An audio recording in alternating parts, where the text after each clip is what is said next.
The lights were bright, the air thick with anticipation as the camera zoomed in on the latest political debate taking place in the heart of Washington, D.C. It was the evening everyone had been waiting for.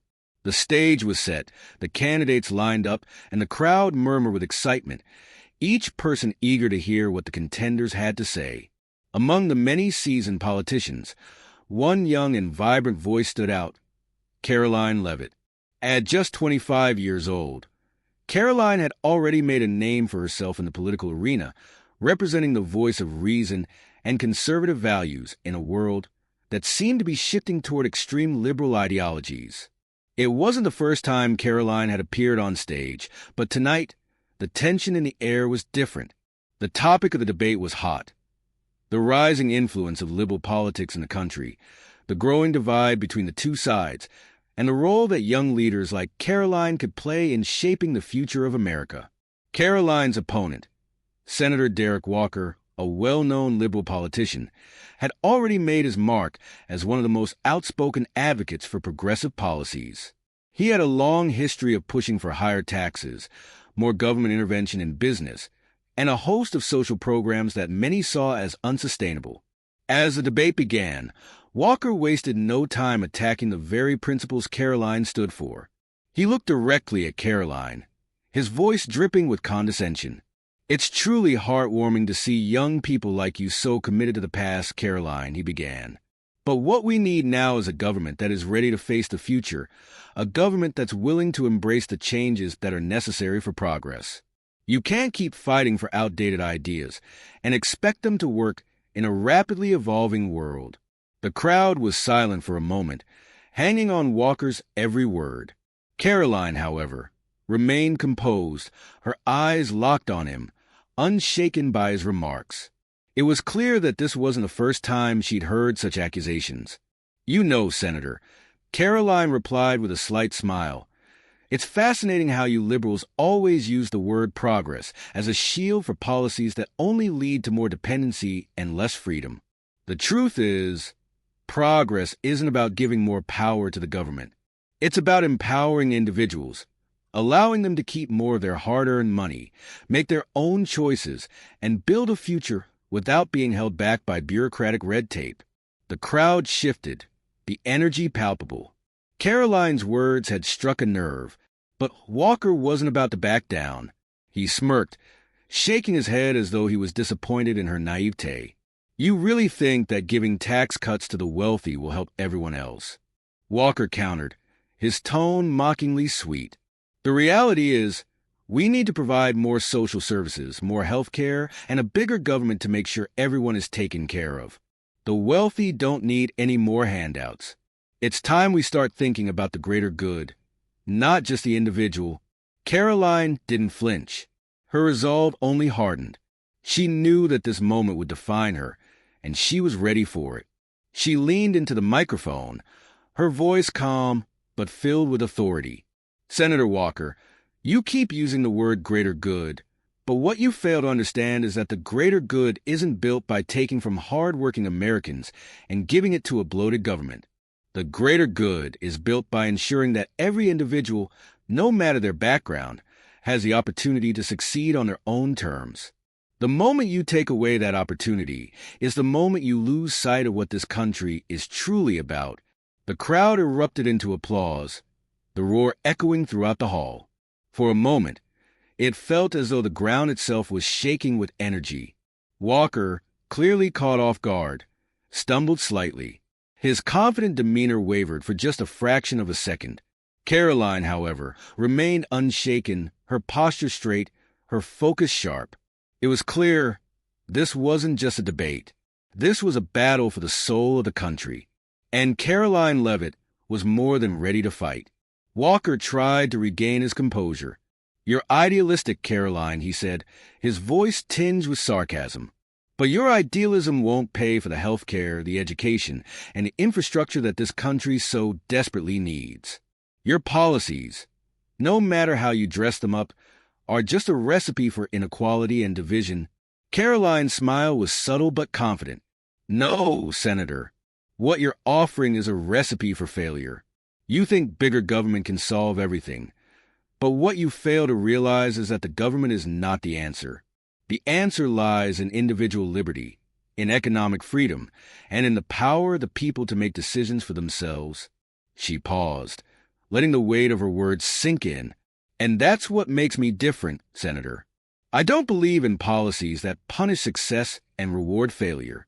I believe in policies that create opportunity for all. The crowd was on its feet now, the atmosphere electric. The applause was deafening, and Karoline felt the rush of adrenaline surging through her. This was her moment. The room was hers. But as the applause died down, Karoline knew that this was only the beginning. She wasn't just going to talk about change. She was going to make it happen. And it wasn't going to be easy. The road ahead would be filled with obstacles, critics, and naysayers. But she was ready. She was ready to fight for what she believed in, no matter the cost. The atmosphere in the debate hall had changed. The energy was palpable. The crowd still buzzing from Karoline's powerful response to Senator Walker. But there was more to come. Karoline could feel it. The weight of the moment pressing on her, the eyes of the nation upon her. This wasn't just another political debate. This was a chance to prove herself as a leader, to show that she had the resolve, the passion, and the clarity to change the direction of the country. As the debate continued, Karoline sat in the hot seat, waiting for the next round of questions. She knew there would be more attacks, more attempts to undermine her stance, but she was ready. She was more than just a political newcomer. She was a force to be reckoned with. And today, she was going to make sure everyone knew that. Senator Walker, now visibly frustrated, began his next question with a sharp edge in his voice. Karoline, you keep talking about opportunity, about individual liberty. But what about those who are left behind? What about the people who can't make it on their own, no matter how hard they try? You want to take away the safety net, but what happens to the poor, the sick, the elderly? Karoline leaned forward slightly, her eyes narrowing. She wasn't rattled. This was just another opportunity to make her point. Senator, you just made my point for me. You talk about safety nets, but what we need is not a government handout. What we need is a system that empowers people to take care of themselves, a system that provides opportunity, not dependency. The crowd was quiet now, waiting for her next words. Karoline continued, her voice steady and strong. The reason we have so many people left behind is because we've created a system that keeps them there. We've told them that they can't succeed without the help of the government. We've told them that they're powerless. But I don't believe that. I believe that the American people are capable of greatness. They just need the freedom and the opportunity to unlock it.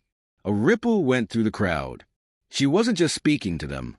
She was speaking for them. She could feel their energy, their hopes, their belief that things could be different. This wasn't just about politics. It was about change, real change, that would affect everyone. Senator Walker, clearly rattled now, tried to regain control of the debate. But Karoline, you're forgetting about the most vulnerable. We can't just throw them to the wolves. The healthcare system is broken, the education system is failing, and people are suffering. You can't ignore that. Karoline shook her head, her eyes locked on him. I'm not ignoring that, Senator. In fact, I'm acknowledging it more than you are. The answer isn't throwing more money at a broken system. The answer is fixing it. We need to give people the tools they need to succeed, not keep them dependent on the system. She paused for a moment, letting her words sink in. The room was still. Everyone was hanging on to her every word. Karoline continued, we need to give every child a quality education, not a one-size-fits-all system that holds them back. We need to empower healthcare providers to innovate, to offer more choices and better care, not just rely on a one-size-fits-all government program that costs everyone more. She looked directly at Walker, her gaze steady, unwavering. And most importantly, we need to stop treating people as victims.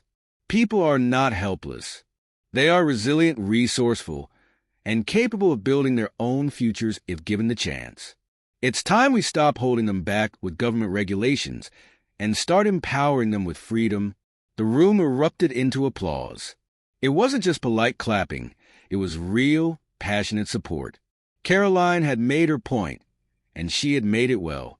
The critics in the room, the media, the politicians, they were all listening now. She wasn't just some up-and-coming political star anymore. She was a leader, a force in her own right. But the media wasn't ready to let her off the hook just yet. One of the reporters, a well-known liberal commentator, raised his hand. Karoline, your ideas are all well and good, but they're also incredibly unrealistic. You're talking about dismantling government programs that help millions of people. Do you really think that's the solution? Are you willing to let millions suffer just for the sake of your ideology? Karoline's eyes narrowed. She had been waiting for this question. You're misunderstanding the point, and you're oversimplifying the issue. The government isn't the solution to everything. The solution is empowering people to make their own decisions. It's giving them the freedom to build their own futures. And that doesn't mean abandoning people who need help. It means creating a system where they can help themselves. The reporter tried to interrupt, but Karoline wasn't finished. You talk about ideology, but I'm talking about results. What has your approach done? Has it reduced poverty? Has it increased opportunities? Has it made healthcare more affordable? The answer is no. The government, as it is, isn't working. And that's why it's time for a change. A real change. The reporter fell silent. He had no comeback. Karoline had proven her point. Her words weren't just sharp. They were undeniable. The crowd was cheering now, and the media cameras were capturing every second. Karoline had just dismantled the narrative that the left had been building for years. As the debate continued, Karoline stayed composed, her confidence only growing. She had done more than just defend her beliefs. She had reshaped the conversation. The liberal agenda, which had been so dominant for so long, was now on the defensive. And Karoline, at just 25 years old, had become the voice of reason, the voice of the future. As the debate raged on, the energy in the room had shifted. The media buzz was louder. The reporters were on edge, and the public's attention was no longer just focused on the talking points. It was on Karoline Leavitt, the young rising star who had just rewritten the rules of political discourse in a single evening. With every passing moment, it became clear that this was not just a debate for her. It was her moment, and she wasn't going to let it slip away. Despite the palpable tension in the air, Karoline remained calm and collected. Every word she spoke was calculated, yet carried the weight of someone far beyond her years. She had already challenged the status quo, torn down false narratives, and demonstrated more resolve than some politicians twice her age. The liberal politicians and their media allies were scrambling to adjust their strategy, and they were failing. As the floor was open for the next round of questions, Karoline was more determined than ever to finish what she had started. The public had seen her power, her authenticity, and her sharp intellect. There was no going back now. A familiar face, a left-wing journalist known for his fiery rhetoric, stood up in the press room. Karoline, he began, his voice dripping with disdain, you talk about empowerment and independence, but your approach seems to ignore the realities of life for working-class Americans. Do you really believe that cutting government support will actually help people? Or is it just a way for you to push your personal, extreme ideology? The crowd fell silent. The tension in the room was thick, and Karoline's face remained unfazed. She knew exactly what was coming, and she was prepared. Without hesitation, she looked the journalist square in the eye and delivered a response that would leave a lasting impression on everyone in that room. Let me tell you something, Karoline began, her voice steady and confident. You seem to think that cutting government support means abandoning people, but that's where you're wrong. We've been living under the system for years, and where has it gotten us? More debt, more dependency, more failed policies. People aren't looking for handouts. They're looking for opportunities. What they need is freedom.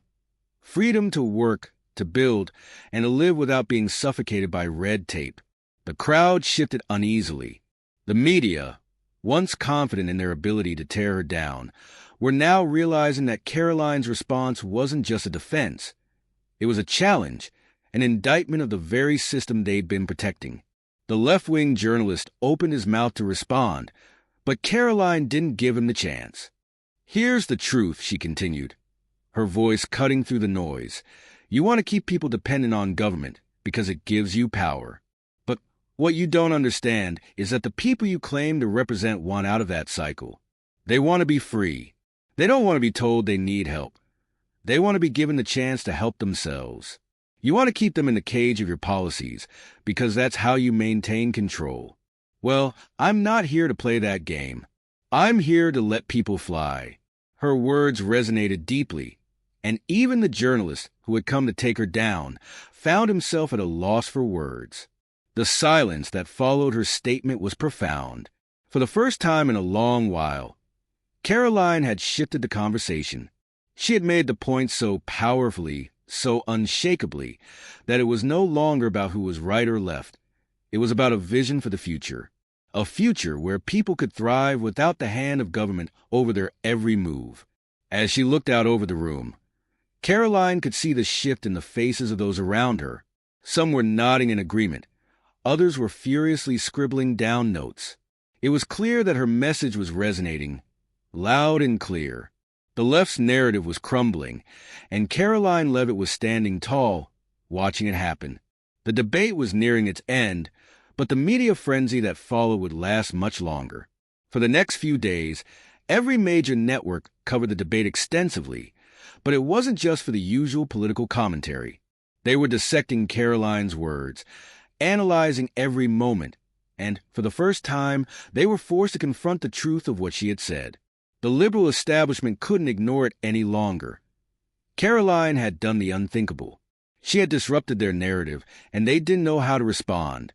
The viral clips of Karoline's answers were being shared everywhere. Social media was abuzz, with hashtags like #CarolineClapsBack trending nationwide. Even conservative politicians who had once underestimated her were now singing her praises.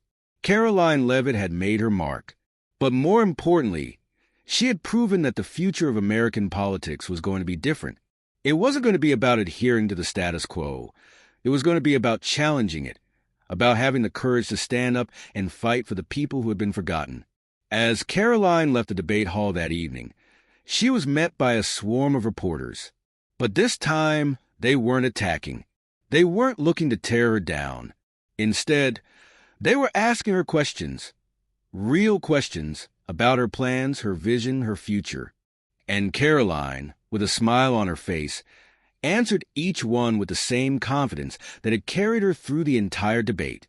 "I'm not here to play politics the old way," Karoline told them. "I'm here to change the game. I'm here to fight for the people who have been left behind by the establishment. I'm here to build a country where everyone can have the chance to succeed, not just those at the top. That's my vision, and I won't back down from it." As the night came to a close and Karoline finally returned home, she took a moment to reflect on everything that had transpired. She had faced the toughest questions, the harshest critics, and the most intense scrutiny. But she had come out on top. She had shown the world that she wasn't just another politician. She was a force to be reckoned with. She was someone who could challenge the establishment and, in doing so, change the course of American politics. In the days that followed, the narrative continued to shift. Karoline's message had caught fire, and she was no longer just a name on a ballot. She was a leader, a symbol of hope, a beacon for those who had been left behind. People were looking to her not for promises, but for action. They were looking to her for the leadership they had been waiting for. And as Karoline prepared for the next chapter of her political journey, she knew one thing for certain. This was only the beginning. The road ahead would be long, but she was ready for whatever came next. The future was hers to shape, and with every word she spoke, every challenge she faced, Karoline Leavitt was one step closer to changing the world.